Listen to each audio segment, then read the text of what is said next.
Do we support racist genocide? No. Do we support wars for empire? No. Then why are we supporting the people carrying them out?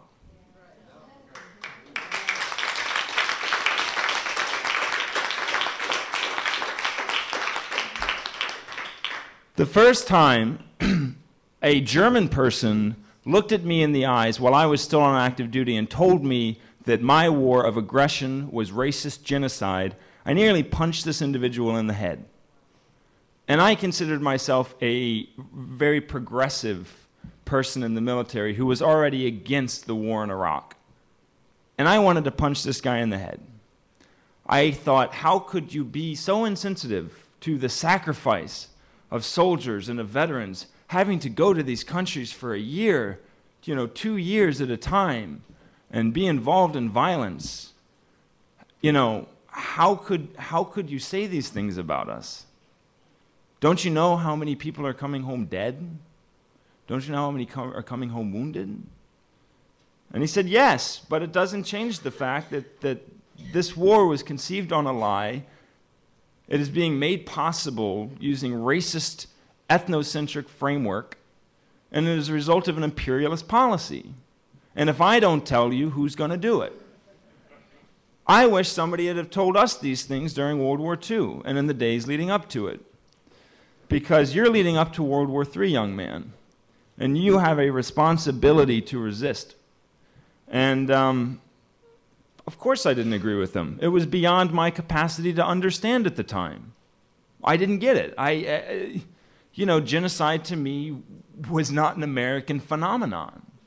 We had done a very good job branding that as a foreign problem, one that we came to the rescue in response to. But it stuck with me. It stuck with me. It stuck in my head. I kept turning it over and over again, and I had to keep laying it on top of facts that I was getting from the field and having to message out to the general public. I kept having to think, if we're calling these people Hajis and we're using their religion to torture them, and furthermore, we are not fighting them in the sense of fighting an army, but an insurgency being waged by civilians in civilian clothes with rifles, that perhaps this could be genocide. And if that guy hadn't have looked me in the eyes and told me that way back then, I would have never had the opportunity to come to those conclusions myself. I would not have looked down that road. That man had a lot of courage, and I thank him. And I wish I could go back and find him, because I don't even know the guy's name. It was in we know very soon that President Obama is going to announce a troop surge in Afghanistan. We don't know which of the variations of the two terrible options he's going to announce. It's going to be one or another kind, either what General McChrystal wants, which is a huge increase in troops, tens of thousands, or what Biden and others have suggested, which is the unmanned drones being dropped further on Pakistan, the secret ops, and the other ways of controlling and winning. Neither of these options is acceptable. And World Can't Wait and other organizations, not enough of them, have been calling for protest before we hear this announcement, on the day of, and certainly in the wake of it.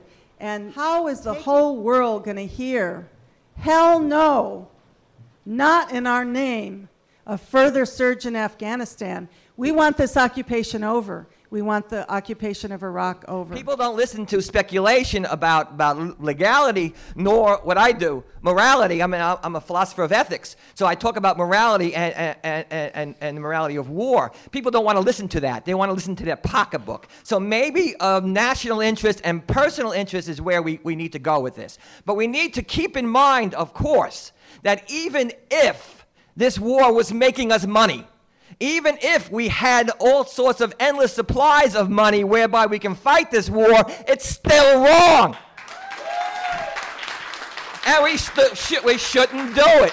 So morality trumps it. Morality trumps it, folks. And so don't forget about what's right. Don't forget about what we need to do. Don't forget about our integrity, because that's what we represent, and that's what we need to keep in mind. So make all your arguments about national interest. Make all your arguments about the economy in your pocket, but it comes down to who you are as a person and whether you stand for right, whether you stand for justice.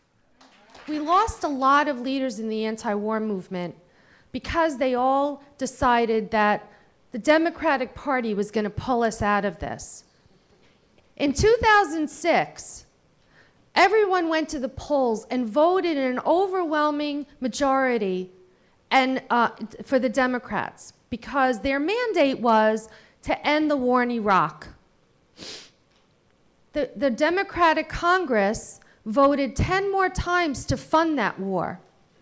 And just this year, they voted in another $109 million to go to Afghanistan under President Obama. So that mandate didn't work. Now in 2008, everybody went to the polls and voted again to elect, it was a very historical election. We elected our first African-American president. Everyone got behind that. His words were change. And what happened?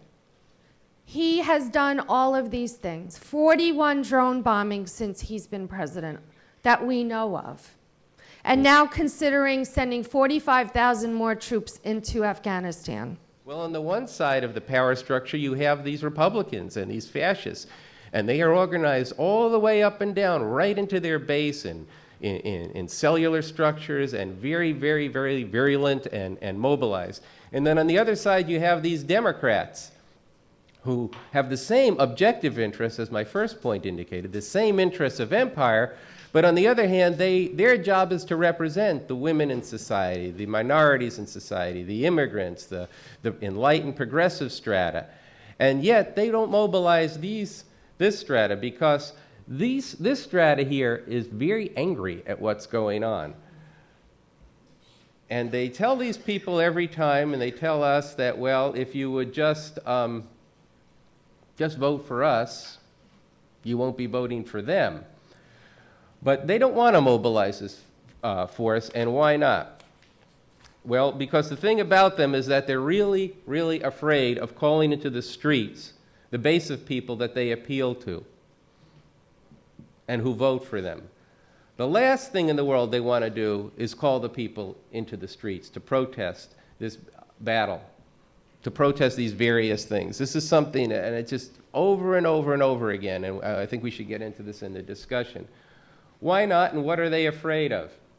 Well, once people begin to see and feel their political strength, and at the same time, they begin to investigate and debate why all this was happening, and what could really be done to change it, then all kinds of possibilities for radical and actually even revolutionary change could open up.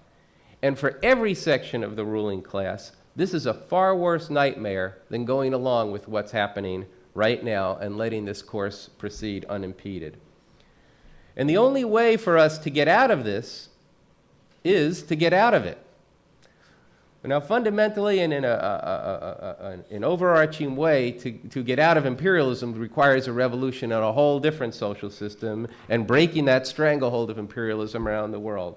That's something we can discuss in the Q&A, and it's beyond the time and the scope of this talk. But one critical part of creating the atmosphere and the conditions where another world is possible is through really determined and passionate struggle against the whole direction of the war on terror that is being carried forward now under the Obama administration. And we here must begin to carve open this moment in history with a new spirit and a movement of resistance that is outside of and in opposition to this dominant political framework. And we need to do this with a great deal of passion, based on truth and substance, and with all the conviction that comes from acting in the interests of humanity. And I do want to repeat. Banks, no wars or tanks, no nations, no nations. I got my dreams when I